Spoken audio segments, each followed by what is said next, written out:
มาสุดดังสิค่ะมีข่าวคึกต้อนหนึ่งค่ะนะย้อนเปิดอะไรค่ะเดี๋ยวเอาเนื้อของนั่งในหลุมบันกวาดนะคะเนาะย้อนเปิดว่าเมื่อค่ะอ่านข่าวเนื้อของปานั่งนั่นข่าวในไปขึ้นมากนะคะนะซึกมันโฮมกิรุสิตชอกดาวเถินเลยเป็นปังตึกกันตั้ง RCSSSA ซึกมันตายหกเกาะเมื่อในวันที่22เดือนออกัสปี2026เดือนเก่าเมื่อเก่าคำปีใต้ซอยปากไปเศร้านี้วันเสาร์เข้ายาม12 โมงไป10 นาทีถึง12 โมงไป30 เมตรภายซึกนำมาต่ออันคุณซึกลงต้านไหนโซออนโหตับคามายา314และจุ่มผิวสิทธิ์โคมพร้อม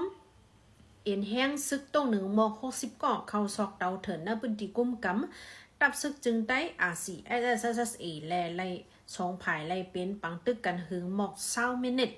ตีคำปังเหลือนะคะนะคำปังเหลือนะคะเนาะสองลักตาเกาะแสนมองเจวิงเมืองปิงเมืองไตปอดอกคงวันนี้ค่ะเนื้อปังตึกนั่นไล่หูว่าภายตับซึกมันและจุ่มผิดรุสิตตาย6 เกาะมาเจ็บ1 เกาะเสียไล่ขึ้นถอยออกปื้นดีกว่าพ้องถอยนั่นก็ภายซึกมันเขายื้ออยู่ก็ยื้อหมาก60 mm ใส่จ้อมปื้นดีอันเขาทางเทิมว่ามีก้นซึก RCSSA อยู่เศร้าเจ้านั่นแหละทรงภายตึกมีลองเคียงแข่งการซึกกันว่าอยู่เย้าวันในค่ะพี่น้องเขา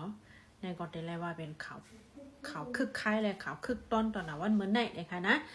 เป็นกว่าดีเนอร์ใจเวงเมืองปิงนะคะเนาะ